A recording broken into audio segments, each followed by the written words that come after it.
हर खबर पर आपकी नजर बेताब समाचार।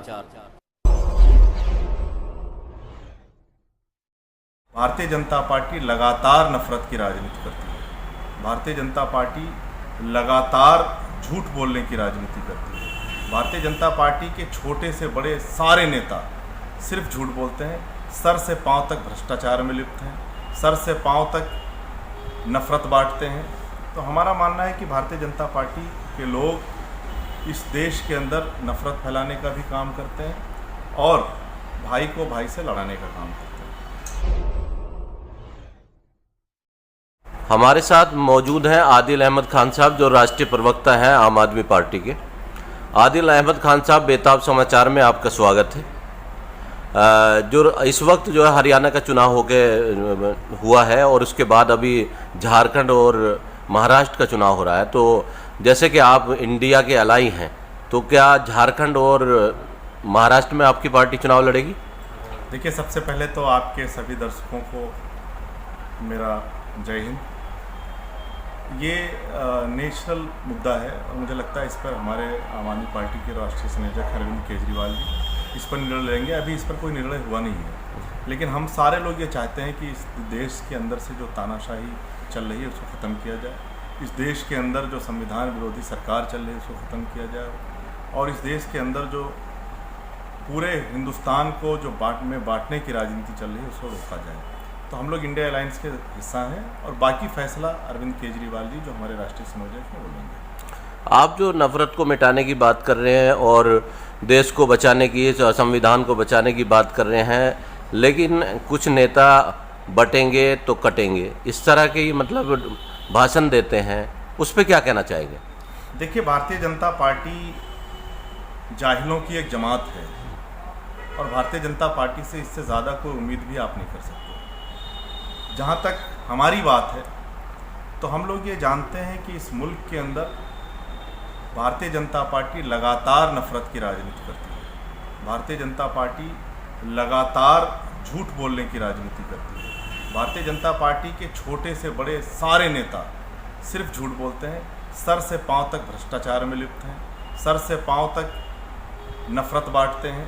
तो हमारा मानना है कि भारतीय जनता पार्टी के लोग इस देश के अंदर नफरत फैलाने का भी काम करते हैं और भाई को भाई से लड़ाने का काम करते हैं। अभी बहराइच में हिंसा हुई, दुर्गा विसर्जन मूर्ति का जो वो चल रहा था, विसर्जन का जुलूस, उसमें तू मैं हुई। उसके बाद जब बात और आगे बढ़ी, फिर एक युवक जो है एक घर पे चढ़ करके झंडा उतारता है और वहाँ पर जो है भगवा झंडा लहराता है और उसके बाद जो है बहुत सारी दुकानें भी जलाई गई। उनका जो आरोपी है उनका एनकाउंटर भी हुआ और अब बुलडोज़र चलाने की भी बात चल रही है। अभी कल सुप्रीम कोर्ट ने उस पर रोक लगाई है, तो क्या कहना चाहेंगे? देखिए, मैं तो सिर्फ इतना कहना चाहता हूँ कि अभी समाचार न्यूज़ चैनलों के माध्यम से और समाचार पत्रों के माध्यम से ये पता चला है कि भारतीय जनता पार्टी के विधायक ने ही भारतीय जनता पार्टी के नेताओं के ऊपर दंगा फैलाने के लिए मुकदमा कराया है। तो बहुत साफ जाहिर है कि वो दंगा भारतीय जनता पार्टी द्वारा प्रायोजित था और ये सारे जानते हैं, क्योंकि अगर किसी पार्टी का अपना विधायक, भारतीय जनता पार्टी के अपने विधायक ये कह रहे हैं कि उनके लोग इस दंगे में शामिल थे और उन्होंने कुछ अपने ही नेताओं के खिलाफ FIR कराई है। भारतीय जनता पार्टी के MLA ने भाजपा के पदाधिकारियों के खिलाफ रिपोर्ट लिखाई है, लेकिन उसके बावजूद उनकी गिरफ्तारी नहीं हुई है। उनके लिए कोई उनके मकानों पे नोटिस नहीं चस्पा किए गए, कोई बुलडोज़र की कार्रवाई नहीं।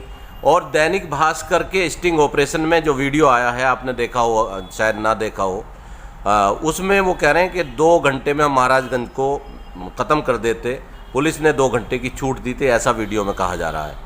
तो कितनी बड़ी ये साजिश है? देखिए, ये सबको पता है, इस देश के हर एक हिंदू मुसलमान भाई को ये पता है कि भारतीय जनता पार्टी नफरत की राजनीति करती है। उत्तर प्रदेश के अंदर भी वही चल रहा है और देश के दूसरे हिस्सों में भी वही चल रहा है। पर मेरा ये मानना है कि जब तक इस मुल्क में गंगा जमुनी तहजीब को बचाने वाले लोग जिंदा हैं, भारतीय जनता पार्टी की ये साजिशें नाकाम होती रहेंगी। भारतीय जनता पार्टी लगातार वोट की राजनीति करती है, झूठ की राजनीति करती है और बांटने की राजनीति करती है। हम लोग हमेशा ये चाहते हैं कि इस मुल्क के अंदर अमन और चैन कायम हो आपसी भाईचारा कायम हो और जो इस तरीके से गंदी राजनीति हो रही है इसको ख़त्म किया जाए। बीजेपी के लोग आप देखिए कि अरविंद केजरीवाल जी के खिलाफ कितनी बड़ी साजिश उन्होंने की है, आम आदमी पार्टी के खिलाफ कितनी बड़ी साजिश की है। हमारी पार्टी के लगभग सभी बड़े नेताओं को जेल भेजने का काम किया।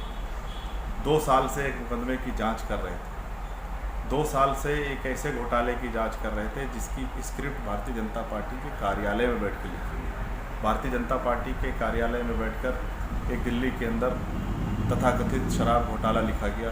उसके बाद भारतीय जनता पार्टी की जो अपनी विंग है, जिसको मैं कहता हूँ ईडी और सीबीआई, जो भारतीय जनता पार्टी के कहने पर काम करती है, उन्होंने हमारे नेताओं को गिरफ्तार किया, जेल भेजा।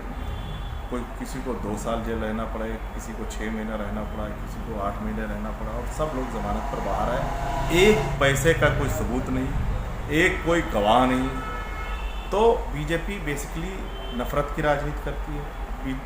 भारतीय जनता पार्टी अपोजिशन को डराने का काम करती है, अपोजिशन को तोड़ के राजनीति करती है। जो भी जिस तरीके से उसको सत्ता चाहिए भारतीय जनता पार्टी के लोग, आप देखिए कि दिल्ली के अंदर पिछले 1 साल से अरविंद केजरीवाल को जेल भेजकर एलजी के माध्यम से भारतीय जनता पार्टी ने सरकार चलाई और पिछले 1 साल से दिल्ली का बेड़ा गर्क कर दिया।